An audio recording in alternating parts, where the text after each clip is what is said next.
pochovali rómskeho kráľa spevu v honosnej truhle za 1300 eur. Milan Tancoš zomrel nečakane po vystúpení v Anglicku. Mal iba 43 rokov. Na jeho pohreb prišlo množstvo fanúšikov nielen zo Slovenska, ale aj z Čiech a z Anglicka.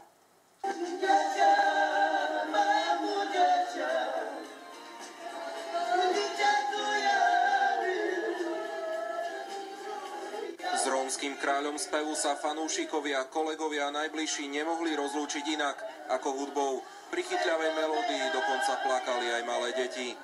On dokázal zaspívať cokoliv.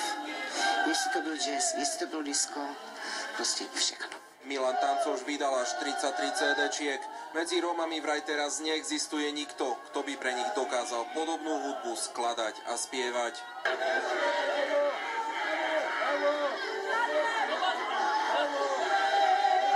Už na konci teda, čo zomrel, každý hovoril, zomrel legenda Jackson, rómsky Jackson. Už ho nenahradí nikto.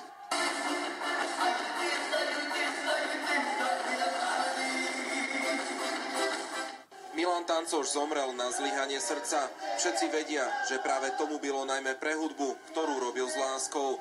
To, čo po ňom zostalo, vraj prežije niekoľko generácií.